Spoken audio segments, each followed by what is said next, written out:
Hi all. In this video, we see a special neural network architecture called transformer neural network architecture introduced in this paper titled "Attention is all you need."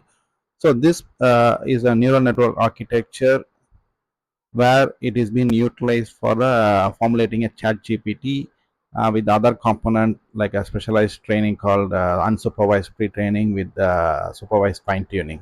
So what this transformer neural network architecture is, it is solely based on attention mechanisms. So before we try to understand what does this mean by a solely based on attention mechanism, so we needed to have some background on some of the essential elements to understand these transformer neural architectures. So those essential elements are stacked recurrent neural network architecture, then statistical machine translation based on RNN encoder decoder mechanism, then how that initially formulated RNN decoder mechanism got some limitation due to the long sequences. Then this attention based mechanism is introduced on that RNN decoder mechanism. Then how does those things are utilized in other sectors like image captioning. Then finally, there are still limitation even though we are introducing the attention mechanism, RNN decoder mechanism. And finally they retain that encoder decoder mechanism, but they replace entirely the RNN mechanism and utilize only the solely on attention mechanism and formulated this architecture. I mentioned this is the encoder and this is the decoder. So before understanding this architecture, one has to understand what is stacked RNN. So we all know that the recurrent neural network has one hidden layer where it takes the input of the it takes the input and the previous hidden state and computes the present hidden state, and that present hidden state is utilized to predict the output for the corresponding time step. But in stacked RNN, like mentioned in this diagram, it has three hidden layers: layer 1, layer 2, and layer 3. And each hidden layer computes its own hidden state based on the previous time step and the previous hidden layer.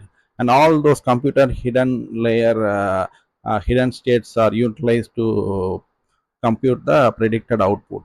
So this is a stacked RNN. And this paper introduced us, already we have discussed about this RNN encoder decoder mechanism while we are introducing about the generative pre-training. So this paper, what does this paper says is they proposed some kind of a novel neural network architecture called RNN encoder decoder, where they have a two recurrent neural network component. One is encoder and another one is decoder. The encoder is something works on the input sequences one at a time, and all those informations about that input sequences are being extracted into a fixed length vector, and those fixed length vector was utilized in decoder mechanism to compute the predicted output one at a time. So this will be based on the conditional probability of the target sequence given a source sequence. So this mechanism is what been pictured in this diagram. This is an encoder and decoder, and it at each time step or each instant, an input is given and the hidden state is computed, and finally that based on all those these representations being encoded in this vector C, and that this vector C is utilized to predict the output one. And this is what it's mentioned here, that they have proposed a neural network architecture which encode the informations, which has a variable length sequence encode information to a fixed constant length vector representation, and those being utilized to make to predict a variable length sequence based on this conditional probability distributions, and is been trained to utilize this log likelihood estimate. And during those predictions, that hidden state all those informations in the input hidden states are encoded in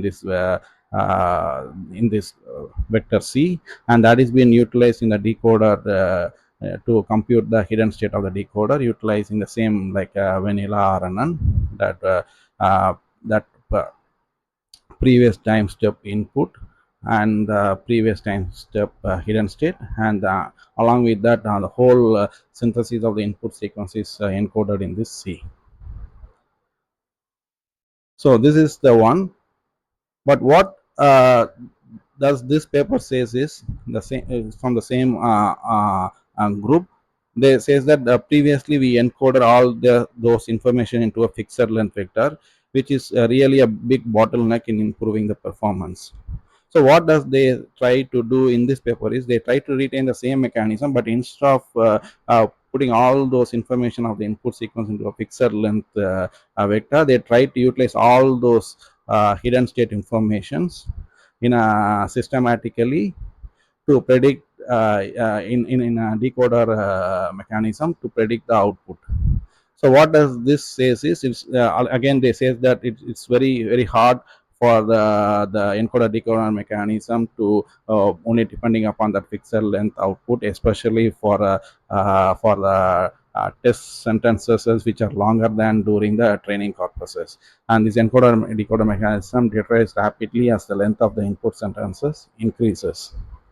So this will be an extension to that vanilla encoder decoder RNN model.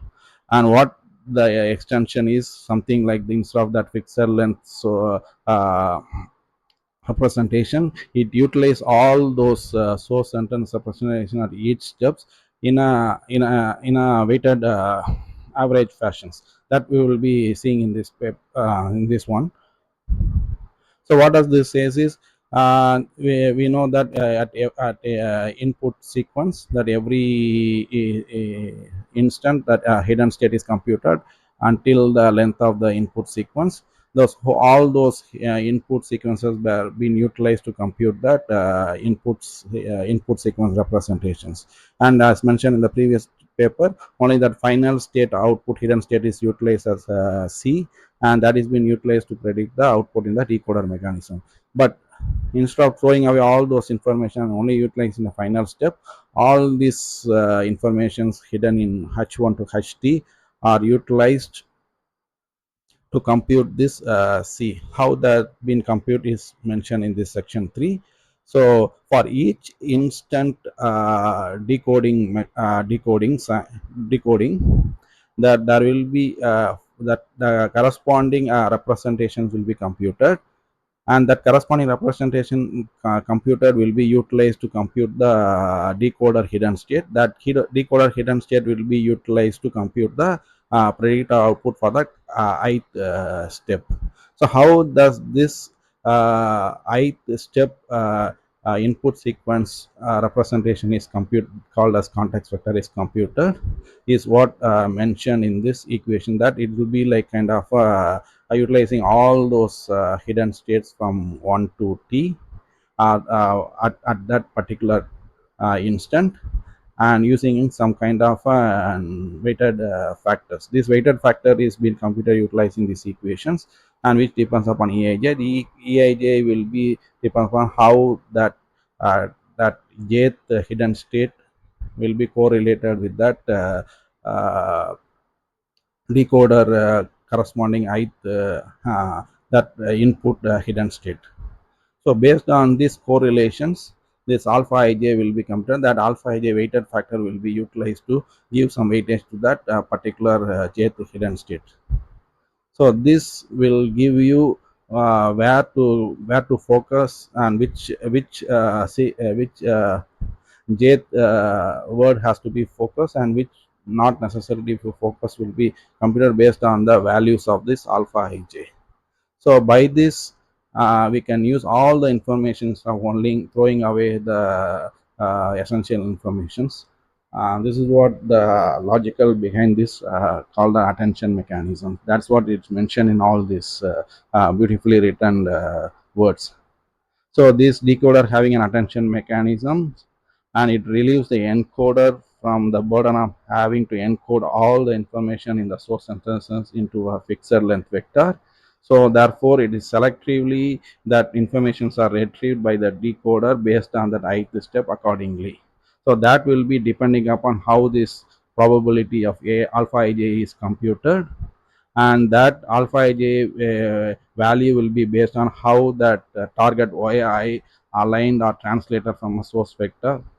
It aligned with the source word xj. So how that jth position source word will be influencing that ith word output will be based on this alpha ij, and the alpha ij will be giving weightage to that jth word hidden state.